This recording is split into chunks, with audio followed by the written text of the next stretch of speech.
Thank you very much indeed. Hello, I'm Alexander Armstrong, and welcome to Pointless, the show where the more obscure your knowledge, the better your chances of winning. Let's meet today's players. And couple number one. Hello, Alexander. My name is Gail. This is my good friend Russell, and we're both from Nottingham. Couple number two. Hi, I'm Leanne. This is my brother Adam, and we're from Clacton-on-Sea in Essex. Couple number three. Hello, I'm Gemma, and this is my boyfriend Mark, and we're from Birmingham. And finally, couple number four. Hi, I'm Dan. This is my wife Nina, and we're from Bristol. And these are today's contestants. Thanks very much to all of you. We'll find out more about you throughout the show as it goes along, so that just leaves one more person for me to introduce. You want the truth? Well, he can handle the truth. It's my pointless friend, it's Richard. Hiya. Hi, everybody. Good afternoon to you. And to you. So 4 shows out of 5 now we've given away the jackpot. It's such a run. What a run. Our lovely Cardiff friends yesterday taking it home on a rugby union question, of all things coming up in that A last Welsh round. Did very well, rugby didn't union they? question, yeah. Welsh rugby union as well, wasn't it? Yeah. It did very well, didn't they? Got 2 wrong answers and then a pointless answer on the last one. We got 2 returning pairs from that show. Went out in round 1 and round 2. Gemma and Mark went out in round 1. So we need to see more of you this time. And Leanne and Adam, who are immensely competitive. But they were very unlucky in the second round. Leanne had a question about cities with famous museums. She said Prague, and it wasn't in the top 100. So I think they were unlucky, I would say. So we should see more of them today. Let's hope. Well, thanks, Richard. All our questions on Pointless have been put to 100 people before the show. Our contestants are looking for those obscure answers that our 100 people didn't get. Of course, everyone's looking for a pointless answer, that being an answer that none of our 100 people gave. And each time that happens, we will add £250 to the jackpot. Now, David and Phil won the jackpot last time, so today's jackpot starts off back at £1,000. There it is. OK, if everyone's ready, let's play Pointless. OK, now the pair with the highest score at the end of the round will be eliminated, but remember there is to be no conferring during the round. Best of luck to all 4 pairs. Our first category today is Eurovision. Eurovision, Russell. So happy with that. Can you all decide in your pairs who's going to go first, who's going to go second? And whoever's going first, please step up to the podium. OK, let's find out what the question is. Here it comes. We gave 100 people 100 seconds to name as many countries that participated in Eurovision 2013 as they could. Richard. Yes, specifically, we're looking for any of the 26 countries who took part in the grand final of the Eurovision Song Contest in 2013 in Malmo. So any of those 26 countries, please. Very, very best of luck. Thanks very much indeed, Richard. Now then, Russell and Gail, you all drew lots before the show. And today you are going to go first. Now then, Russell, welcome to the show. What do you do, Russell? I'm a lecturer in nursing, teach nurses. OK, and what in your spare time, what do you get up to? What are your well, I've hobbies? got 2 dogs and 2 teenage daughters, so I walk the dogs lots of places and drive the teenage daughters the other places, so that tends to fill most of my time.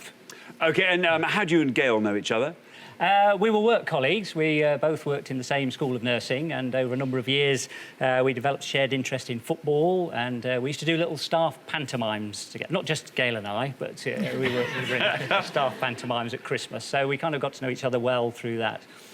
Now, at any stage in your career, have you followed Eurovision? It was something as a family we always sat down and watched when I was younger. So something around the 60s and 70s would have been good. OK, so not so much Malmo. But not so much the most recent one. No. So OK. I'm going to have to sort of throw a European country out of my head and hope that they participated. I'm going to say Slovenia. Slovenia, says Russell. Slovenia sounds fair enough. Let's see if that's right. And if it is, let's see how many of our 100 people said it. No, bad luck. I'm sorry, Russell, an incorrect answer, which means you scored a maximum of 100 points. Yeah, they didn't qualify, Slovenia. I'm afraid they have their semi-finals now, don't they? They didn't qualify. But it's a proper, good, obscure answer to start with, It is. Russell. I'll take my hat off to you. OK, thanks, Richard. Now then, Leanne. Hi. Leanne, welcome back. Now, what happened last time, Leanne? I got it wrong.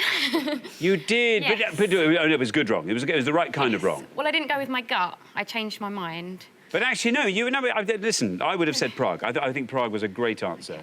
So this time I'm going to go with the one that I thought first and not the second one that's trying to take over in my head. OK, what's that And going to hope be? it's Azerbaijan? Azerbaijan. Yes. Sounds perfectly reasonable to me. Let's see if it's right. OK. And if it is, let's see how many people said it. Azerbaijan. It's right. Very well done, Leanne.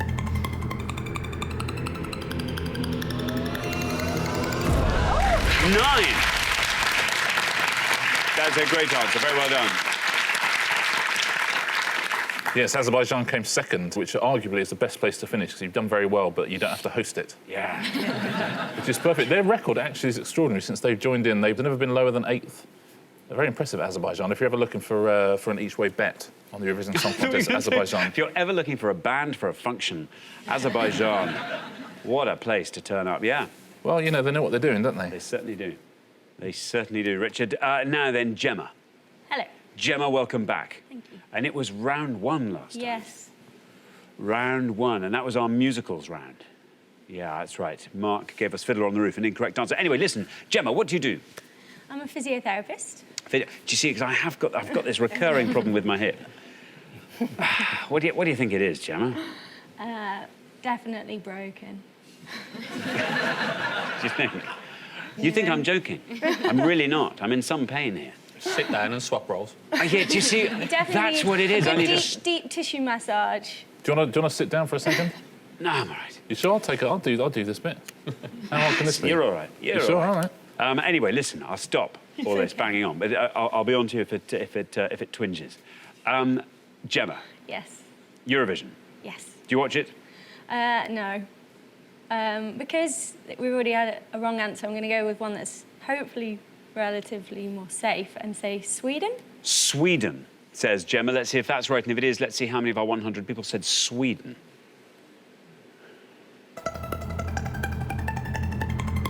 Well, ooh, there we are, 59. 59 for Sweden. Yeah, they were the hosts, of course, Sweden, in Malmo. Robin Sternberg came 14th. Robin Sternberg. Yeah, I love that guy. What did he sing? You. You. Yeah. Oh. It's nice, An ode to the vowel. It was indeed, yeah. It's Yeah. part of a suite of songs he's doing. There's 26 songs. He essentially does the alphabet. Yeah, that's nice. That's Yeah. good. Nina. Hello. Nina, welcome to the show. Thank you. What do you do, Nina? I work in IT outsourcing for a large American company.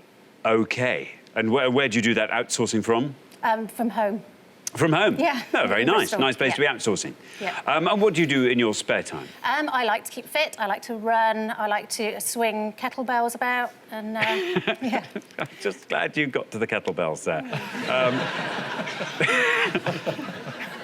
Could have gone anywhere. It could have gone anywhere, that one. Nina, do you watch Eurovision? I seem to have something going around in my head, which is probably completely wrong, about some kind of amusing song from Russia. Russia. OK, let's see if that's right. Let's see how many of our 100 people said Russia. It's right. 59 is our highest right answer. 38 you go for. 38 for Russia. Yeah, Dina Garapova came 5th with a very amusing song about the failure of the Russian potato harvest.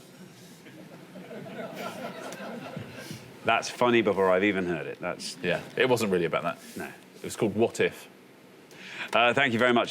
So we're halfway through the round. Let's take a look at those scores. 9, the best score of that pass. Very well done to you, Leanne. That puts you and Adam at the top of the grid at this stage. Then on to 38, where we find Nina and Dan. 59, Gemma and Mark. Then Russell and Gail, languishing at the top of the board, if I can say that, on 100. So, Gail, you'll go last, but you've got a little bit of time to think of a really good, obscure Eurovision participant. So very, very best of luck with that. We're going to come back down the line now. Can the second players please step up to the podium? OK, Dan, we are looking for any country that participated in the grand final of the Eurovision Song Contest in 2013. Dan, welcome to the show. What do you do? I'm also in the employ of a large American IT company working in IT outsourcing. Do you do that from home as well? I do, yeah. Well, that's convenient, isn't it? Home life is so interesting these days. So your commute is all of about 15 steps? It is from the bedroom to the office, yeah. Oh, how nice. Did you and Nina meet at work? Surprisingly enough, we did, yes, many moons ago. So But I'm guessing this is before you worked from home. That would have been weird. it would have been quite strange. Yes. How nice. That's fantastic. And do you actually get lots of work done? We do. It's people say you've got to be very dedicated, but I find, you know, if you just stop work, then people tend to notice. So we carry on and, you know, still unemployed. So it seems to work well. It seems to be working. It does indeed. What are your hobbies, Dan? I do karate, so I'm a student of karate and have been for a number of years now. Are you whatever the very best Dan you can be? No, they tend to be older folk, the very best Dan. Oh, really? They do, yes. But you're quite high up. I'm midpoint, shall we say? So, okay. But everybody's still learning, you know. Everybody says there's a lot to learn, and you carry on learning right the way through. So. Okay, very good. What actually, just for fun, what are you? What is your rank here? I'm a second Dan black belt. Second Dan black belt. Right, and called Dan as well, which is nice. Dan. Dan. So that counts as third Dan. Yeah. It would be, yeah, if said in a row, yeah. Now then, Dan, there you are. You're on 38. The high scorers are Gale and Russell on 100, so 61 or less keeps you from becoming the new high scorers.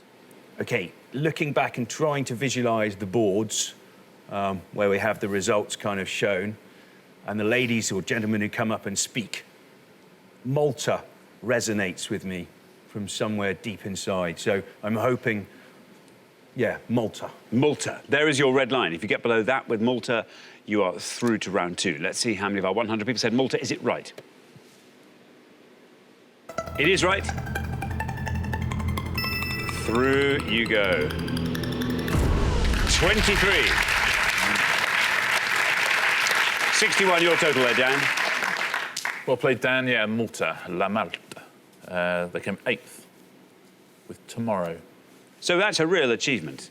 Yeah, there are only about 17 people on Malta as well. Coming 8th is like winning, essentially. That's not bad. Thanks very much. Now then, Mark. Hello. Welcome back. Thank you. Remind us what you do, Mark. I'm a civil servant. Exactly right. Neatly sidestep around that.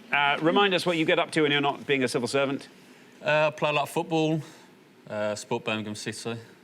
So probably best not to talk about that, to be honest. OK, let's skirt around that. How did you and Gemma meet, Mark?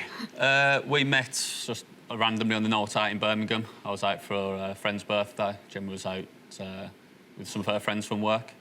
Got chatting. And the rest is history, as they say, I suppose. Oh, so you ignored your friend on his birthday? Yeah. Off you went. Good. Now then, Mark, there you are, 59. High scorers, Gale and Russell, still on 100. What are you going to go for? I've got several answers kind of buzzing around my head. Whether they were all definitely in that year's Eurovision, I'm not sure. So I'm going to plump for Israel. I believe they've done well in the past. So. Again, there's your red line. Get below that, you are through to round 2. Let's see if Israel's right. Let's see how many people said it. Oh, no. Oh, Mark. I'm so sorry. Israel, an incorrect answer, scores you the maximum of 100 points, 159. Your score. Sorry, Mark. Yeah, they were partying with the Slovenians on the night of Eurovision, I'm afraid. Again, got knocked out in the semis. Good news for Gale. It is good news for Gale. Yeah. Now, Adam. Hello. Good news for you, too, as well. You are straight through to the next round, even if you score 100 points, which I know you won't. Hopefully not. Who knows? There may even be some nul points on this round. There may be. I'll try my best. There might be. So, Adam, remind us what you do. I'm a shop assistant at a DIY store. That's right. And you work across the floor. I do, yes. You know everything. You are Various pan departments. DIY. Very good. Are you quite good at putting flat-pack furniture together? Yes, that's one of my strengths. Yeah. Oh, great. Now then, Adam, there you are on 9. As I say, you're already through, but still, let's have an answer from you. Let's see if we can find a nice low score. Leanne did so well. I'll try and go for an obscure one. Estonia? Estonia, says Adam. Let's see if that's right. Let's see how many people said it. No red line as you're already through. Well, it's right. 9 was Leanne's score. 15 is yours, the second lowest score of the round. So very, very well done indeed to the pair of you. 24, your total. They came 20th, Estonia. They won't be happy with that, will they? No. They're usually quite handy, the Estonians. Yeah. Thanks very much indeed. Now, Gale. Yes. Gale. Oh, this has become very, very exciting indeed. Extremely exciting. Gale, welcome to the show. Thank you. So you met lecturing at the nursing college. Yes. And you no longer do that? No, I retired about a year ago. Do you miss it? Well, I miss some people. The camaraderie. I miss some people. Yes, exactly. Yeah. But what are you doing exactly? You miss... Yeah, yes. That's quite selective. I miss some people. Yeah. I'm sorry. The others, you know who you are. What do you do with your retirement? I volunteer with the Citizens Advice Bureau, so that's 1 day a week. Excellent. And then I enjoy life. Well, I enjoy life there, but I enjoy life the rest of the time. So I enjoy sports, keeping fit, reading, cinema, and it's great. Very good. Well, great to have you here. Thank you. You have a target of 58 or less. Over that, we say goodbye to you. Okay. It's been going round in my head. I'm going to say Cyprus. Cyprus, Yeah. says Gail. Now, do you say that as a complete stab in the dark? Or is that quite a I well-informed? said it because I could pronounce it. Most of the others in my head, I would look a fool, I think. So. OK. There is your red line. If you get below that, you are through to round 2. Let's see if it's right. Let's see how many people said Cyprus. Oh, no! I'm sorry, Gail. I'm sorry. I'm afraid that's an incorrect answer, which scores you 100 points, takes your total up to 200 points. Yeah, sorry, Gail, as you've probably worked out by now, as with all these countries knocked out in the semi-finals, I'm afraid, Cyprus. There's no pointless answers at all. Let's take a look at the best answers you could have given. Best answer of all was Armenia, which would have scored you 4 points. Hungary and Georgia both would have scored you 8. You'd have got 9 for Lithuania, Moldova and Azerbaijan, 12 for Belarus, 13 for Romania. Let's take a look at the top 3. 71 for Germany. Some big scorers here, actually. You'd have got 76 for Ireland. And what do you think's top of that list? I was going to say the United Kingdom. You would think so, wouldn't you? But you'd be wrong. It's France. Really? On 77, yeah. United Kingdom would have scored you. you... That's why we don't win. Yeah, exactly. We can't even vote for ourselves. Yeah, exactly. This is the only time you're allowed to vote for the United Kingdom and you didn't. The United Kingdom came 5th. Can you believe it? 65 points for the United Kingdom. Even got beaten by Spain. Wow. Yeah. Sign of the times. Thank you very much indeed, Richard. So at the end of our first round, I'm afraid the pair we're sending home with their high score of 200 is Gail and Russell. Oh, dear. It's the curse of the first podium, I'm afraid. And Eurovision. A little bit, yes. I'm sorry, that wasn't your round there. No. Mind you, it is such a luck of the draw, really. But I'm afraid you found 2 incorrect answers, which means we say goodbye. But we will see you again next time, Gail and Russell. Look forward to that very much indeed. Meantime, thanks very much for playing. Thank you. But for the remaining 3 pairs, it's now time for round 2.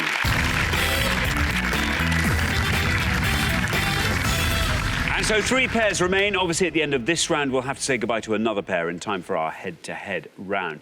Leanne and Adam, our brother-sister team from Clacton-on-Sea. Very well done. Lovely low scoring in that first round. All looking very strong at this stage. Dan and Nina, very well done. Decent scoring from you. Gemma and Mark. Now, Mark, we've only had 2 answers from you. We had Fiddler on the Roof last show, and we had Israel this show. Both of them scored 100. Consistent. Yes, Sidestep that as well as the job. Yes, let's have fewer consistent hundreds, I think. So, yes, Gemma, you're doing very well. You are carrying Mark at this stage. But let's hope the tables can turn. Best of luck to all 3 pairs. Our category for round 2 today is politicians. Politicians. Can you all decide in your pairs who's going to go first, who's going to go second? And whoever's going first, please step up to the podium. OK, and the question concerns Chancellors of the Exchequer. Chancellors of the Exchequer, Richard. Yeah, on each pass, we're going to show you 6 descriptions of Chancellors of the Exchequer. You just need to tell us who the Chancellors are, please. There's going to be 12 in all, 12 to have a go at home. So best of luck. OK, so we are looking for these Chancellors of the Exchequer. Here's our first board of 6. And we've got moved next door to serve as Prime Minister, 1990 to 1997. Liberal who delivered the People's Budget in 1909. The Chancellor, 1974 to 1979, later became Deputy Labour leader, served as Chancellor for more than 10 years, became PM in 2007, Chancellor during the Northern Rock banking crisis in 2007, and in office during Black Wednesday in 1992. I'll read those all to you one last time. Moved next door to serve as Prime Minister, 1990 to 1997. The Liberal who delivered the People's Budget in 1909. The Chancellor, 1974 to 79, later became Deputy Labour leader. served as Chancellor for more than 10 years and became PM in 2007, the Chancellor during the Northern Rock banking crisis in 2007, and in office during Black Wednesday in 1992. There we are, 6 clues to 6 Chancellors of the Exchequer. Adam. Not a great category. I think I know served as Chancellor for more than 10 years, became PM in 2007. Gordon Brown, maybe? OK, you're going to say Gordon Brown. Let's see if that's right. Let's see how many people said Gordon Brown. $51. $51 for Gordon Brown. Yeah, that question is essentially who became Prime Minister in 2007. And, half the people in Britain have forgotten already. I'll say that's show business, that's politics, isn't it? He was the longest continuously serving Chancellor since the 1820s, Gordon Brown. Thanks, Richard. Now, Gemma. OK, I'm struggling a little bit. I'm going to take a guess at the top one and say John Major. John Major, says Gemma, for the top one. Let's see if that's right, and if it is, let's see how many of our 100 people said John Major. Well, 51 is our only score so far. You passed that. Look at that, 17. 17 for John Major. And again, this question is... That's Prime Minister from 1997. 17 people remembered. Yeah, he only gave one budget. That was in 1990. It was the first one ever to be televised. Oh, have you seen the DVD of that? Oh, it's brilliant. There's loads of... The outtakes are just hilarious. They are. When he puts 50p on booze and stuff, it's just brilliant. The whole place is just cracking up. That's hilarious. Oh, it's so good. Yeah. Properly good. Properly worth getting if you haven't seen it. Nina. Hello. You're the last person to have this board. Do you think you can talk us through it? No. The category I was really hoping wasn't going to come up, and the 2 that I know have already gone. So I'm going to have to take a guess and say Chancellor during Northern Rock banking crisis in 2007, George Osborne. OK, George Osborne, you are putting in charge in 2007. Let's see if that's right, and if it is, let's see how many of our 100 people said that. Bad luck, Nina. I'm afraid that's an incorrect answer. Scores you the maximum of 100 points. You'll remember him. It's Alistair Darling. And that would have scored you 8 points. He was under Gordon Brown, of course, when Gordon Brown was Prime Minister. And under John Major, when John Major was Prime Minister, in office during Black Wednesday was, do you remember? Norman Lamont. Norman Lamont, yeah. Would have scored you 9. The Chancellor from 74 to 79... Dennis Healey. Dennis Healey, yeah, would have scored you 2 points. And the Liberal... Lloyd George. David Lloyd George, yeah. Bigger score of that would have scored you 10. So the best answer there was Dennis Healey. Thank you very much indeed. Well, we're halfway through the round. Let's take a look at those scores as they stand. Gemma and Mark are on 17, Adam and Leanne on 51, and then up to 100, where we find Nina and Dan. Now, Dan, that may not be the last 100 scored in this round, but what we will need from you, if you are to make it through to the head-to-head, is a lovely low score. How do you fancy your chances? I was going to say, it may not be the last 100 scored, because I'm probably going to score the other one. Well, you'll get first bite at the next board. That's fortunate. OK, well, let's hope it is. We're going to come back down the line now. Can the second players please step up to the podium? OK, let's put 6 more clues up on the board, and here they come. We've got Jazz Fan, stood for Tory leadership in 1997, 2001 and 2005. Thatcher's first Chancellor, also served as Foreign Secretary 1983 to 89. Believed to have made the longest ever budget speech in 1853. Perhaps now equally well known as father of the TV cookery writer Nigella. In May 2010 became the youngest Chancellor since 1886 and became the first Labour Chancellor in 1924. I'll read those all one last time. Jazz Fan stood for Tory leadership in 1997, 2001 and 2005. Thatcher's first Chancellor, also served as Foreign Secretary in 1983 to 89. Believed to have made the longest ever budget speech in 1853. Perhaps now equally well known as father of TV cookery writer Nigella. In May 2010, became the youngest Chancellor since 1886 and became the first Labour Chancellor in 1924. There we are, 6 clues to 6 Chancellors. Dan, your high scorer. Let's have a good low-scoring answer from you. I don't know about low scoring, but one of those has made me quite happy, as essentially I was going to say it regardless of the actual clue. So I'm going to say, for the father of Nigella, Nigel Lawson. Nigel Lawson, says Dan. Nigel Lawson. No red line for you, you're the high scorers, but let's see how many of our 100 people said Nigel Lawson. It's right. 48. 148. For now, you are just still in the game.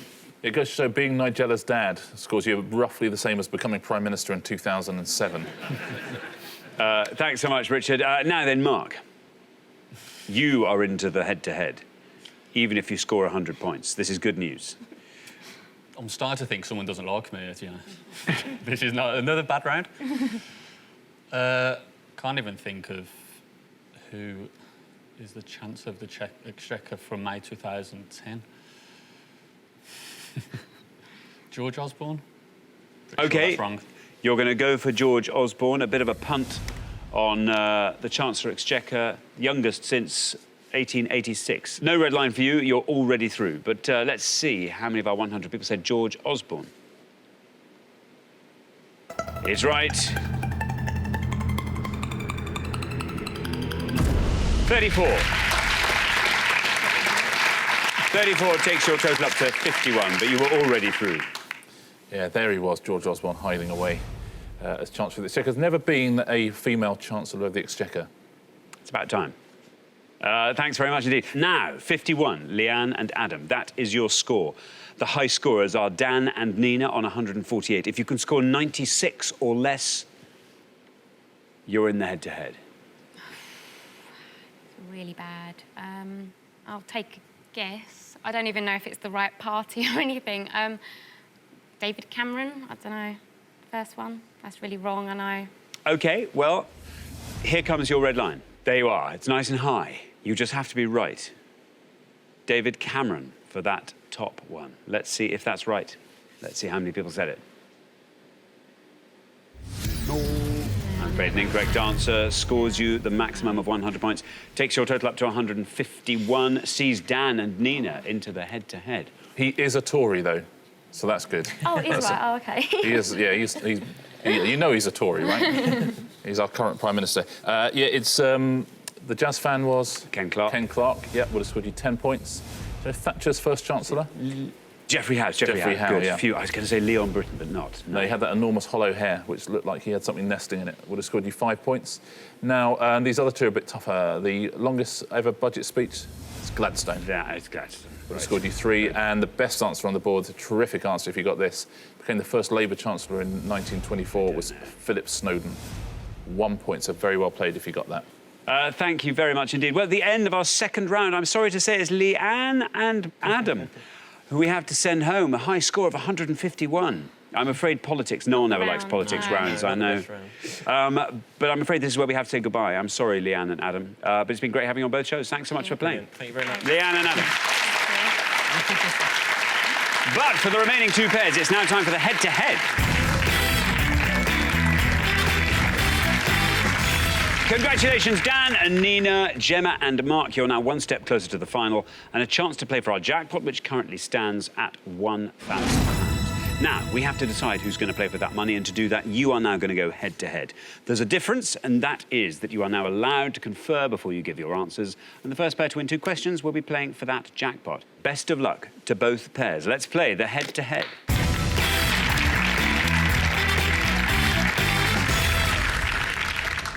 OK, here comes your first question, and it concerns Michael Jackson singles.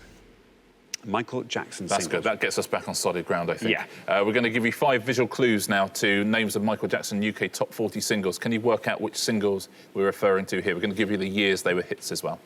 OK, let's reveal our 5 visual clues, and here they come. We've got A, B, C, D, and E. I think that's my favourite. Now then, Dan and Nina, you've played best throughout the show so far, so you will go first. What could be the Kremlin one? What is it? It's the Red Square, Red Kremlin in Russia. St. Basil's Cathedral. OK, what was the Roman one then?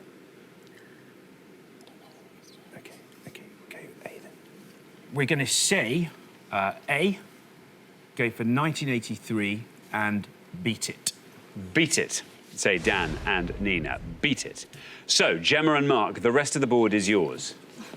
That's the only one. That's the only one we knew, yeah. Can think of some Michael Jackson songs, but whether they relate to those pictures, no idea. Who's he? Do you know who he is? No. Is Just it someone who guess, writes guess books and who he writes was. thriller books, maybe? Oh, yeah, maybe. We'll guess that Should then. go for that. Yeah. We'll guess that he might be an author who writes thriller books of some sort and thriller. OK, you're going to say thriller. OK? E, No idea who it is. thriller. So we have A, We'll Beat get into It, the wrong one. and E, thriller. Now, Dan and Nina said Beat It for A. Let's see if that's right. Let's see how many people said it. It's right.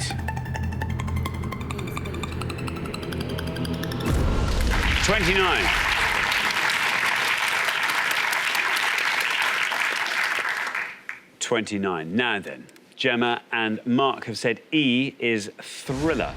Let's see if that's right, and if it is, let's see how many of our 100 people said thriller. No, I'm afraid an incorrect answer, which means Dan and Nina, after one question, you're up 1-0. Yeah, not a thriller writer, a tennis player, and her name is Billie Jean. Billie Jean King. That is, yeah. So Billie Jean was the answer there. Would have scored you 26 points. D is a bigger scorer. I see the biggest scorer of all. Rockin' Robin. Yep. Would have scored you 35. Now C, I think you know roughly where it is. A Stranger in Moscow. Or Stranger in Moscow, as Michael Jackson would have said it. Would have scored you 3 points.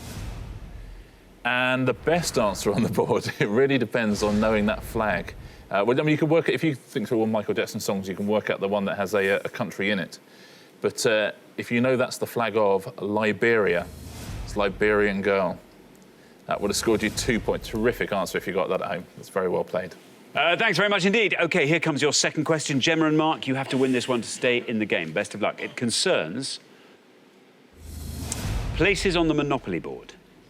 Places on the Monopoly board. Richard. I'm going to give you 5 names of squares on the Monopoly board now, but all we're going to show you is the number of letters in each word of that square. Can you work out what these clues refer to, please? OK, let's reveal our 5 names, and here they come. We have got 87, 344, 224, 47, and 7. 87, 344, 224, 47, and 7. Gemma and Mark will go first.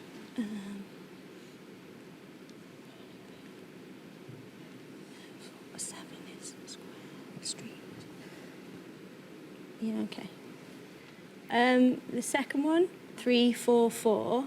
Yeah. Old Kent Road. Old Kent Road, say Gemma and Mark for 344. Old Kent Road. Now, Dan and Nina, can you talk us through the rest of the board? Partly. We'd got Old Kent Road, which was going to be our stab. 224, go to jail. The bottom one, we think, is Mayfair. I think we're going to go for Mayfair. OK, Mayfair, say Dan and Nina for 7. So we have Old Kent Road versus Mayfair. Gemma and Mark say Old Kent Road. Let's see if that's right. And if it is, let's see how many of our 100 people said that. He's right. 40. 40. Now then, Dan and Nina have gone for Mayfair. Mayfair beats Old Kent Road on the Monopoly board. Will it on Pointless? Let's find out.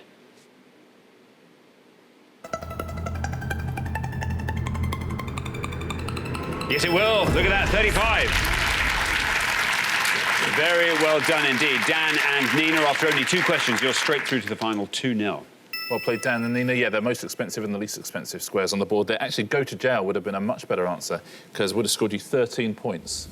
So that would have been a very good one. Now, 4-7 is... Free parking. Free parking, yeah, which would have scored you 2. The top one is a pointless answer, and it's Electric Company. Electric Company. Very well done if you said that at home. Thank you very much indeed. So, at the end of our head-to-head round, I'm afraid we say goodbye to Gemma and Mark. Well, you've played pretty well up till this point. I'm afraid this round, though, you were up against Dan and Nina, who just managed to get better answers than you. I'm afraid this is where we say goodbye, but it's been great having you on the show. Thanks so much for playing. Gemma and Mark. Thank you. But for Dan and Nina, it's now time for our pointless final. Congratulations, Dan and Nina. You've fought off all the competition and you've won our coveted pointless trophy.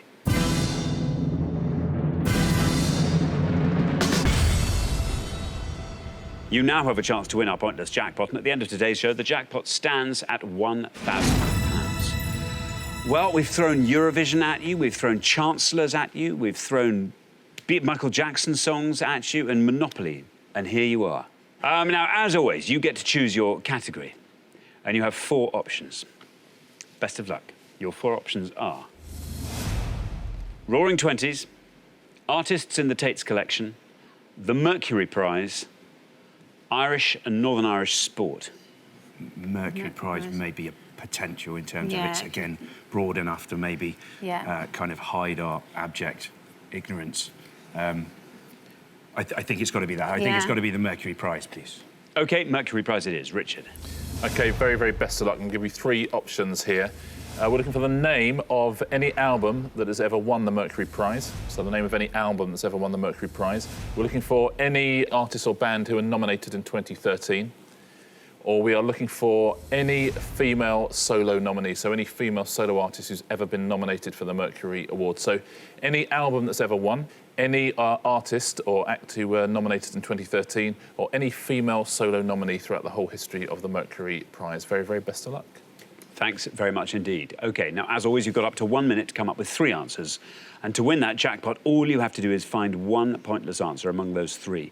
Now, remember, the answers you provide can come from any of these categories, and how you spread them across the categories is entirely down to you. It could be 1 from each, 2 from one, 1 from another. Entirely up to you. Are you ready? Yes. OK, let's put 60 seconds on the board. There they are. Your time starts now. Any ideas? Well, I think we should concentrate on a particular one, so I'm going to go female solo nominees. I can think of one, and that was that speech woman who was on the MasterChef programme, on Celebrity MasterChef. No, OK. That's pretty sure she was a nominee. Does she have a name? Speech. OK, speech. Oh, right, OK. So let's key that in. Do we know when it started? No. So we were looking further back in terms of, you know, people like Debbie Harry, Madonna, Cher. Is it that, you know, Alison Moyet? I don't know. I'm pretty sure Elbow won it, but I don't know what their album's called. OK. Is there anything else in the other 2 that you're particularly keen on? Nominees, who's current? Emily Sandé, that kind of thing? I think it's more kind of obscure than that, but... Is it? OK. We can go for that as maybe a female solo nominee. OK. Yeah, happy with 10 that. seconds left. Was the other one, just... That's going to be too popular. OK, it's something, though. Let's go for someone who is really good, like Tanita Tikaram. OK, that's your time up. I now need your 3 answers. And if you say which categories they are answering, that'd be great. OK, so female solo nominees, I think, is all 3. Yeah. We're going to go for the well-known Tanita Tikaram. Tanita Tikaram. Yes. We're going to go for Emily Sandé. Emily Sandé. And we're going to go for Speech. Speech. Yes. Of those 3, which is your best shot at a pointless answer? I'd like to say Tanita Tikaram, but I think it's probably Speech. Speech we'll put last. Which is your least likely to be pointless? I think I'd like to say Tanita Tikaram. Tanita Tikaram it is. OK, and Emily Sandé in the middle. OK, let's put those answers up on the board in that order, and here they are. Tanita Tikaram, Emily Sandé, and Speech. OK, now, your first answer was Tanita Tikaram.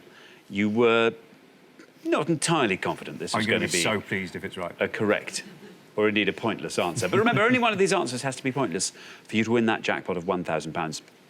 It's a sort of starter-level jackpot there, but still, nice to go home with. What would you do with that? Dan? I think our little boy Edward would enjoy a spree at the toy shop. Nina? Maybe a little holiday. Have to be a very little holiday. Yeah.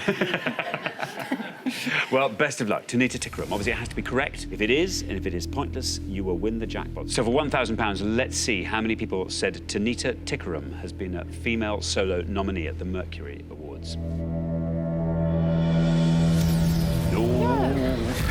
No great surprise. I'm afraid an incorrect answer. Not a pointless answer. So only 2 more shots at today's jackpot. Your next answer was Emily Sandé. Again, in the category of Best Female Soloist for the Mercury Prize? Let's find out. It has to be correct, then it has to be pointless for you to win the jackpot. So for £1,000, let's see how many people said Emily Sandé. No bad luck. 2 for 2. OK, 2 from 2. Only one more chance. Everything is now riding on your third and final answer, which is speech.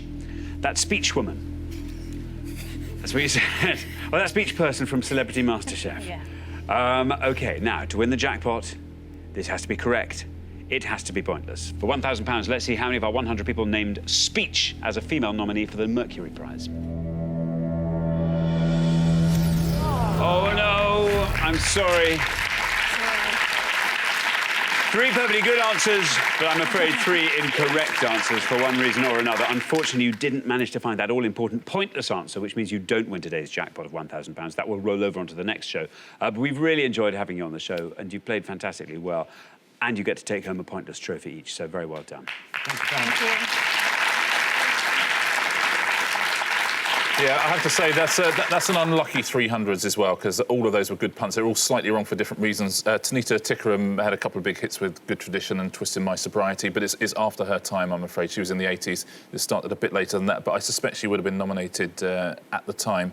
Emily Sandé just hasn't been nominated. It's just one of those things. And speech, I can't accept speech because she's always credited as Speech de Belle, I'm afraid.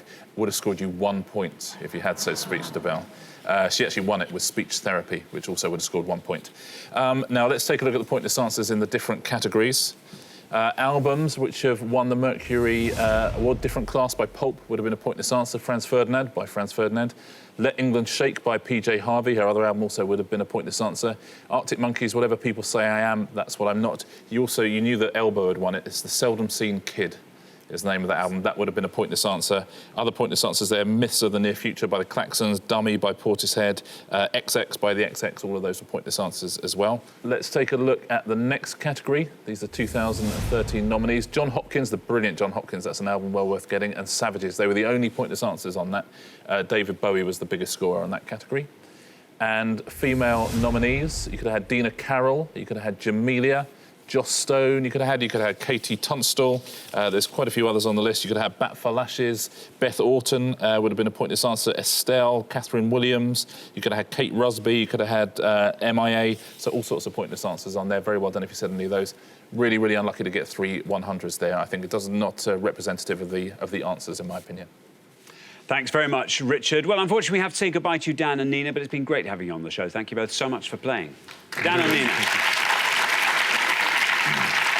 Well, unfortunately, Dan and Nina didn't win our jackpot today, which means it rolls over onto the next show when we will be playing for £2,000. Join us next time to see if someone can win it. Meanwhile, it's goodbye from Richard. Goodbye. And it's goodbye from me. Goodbye.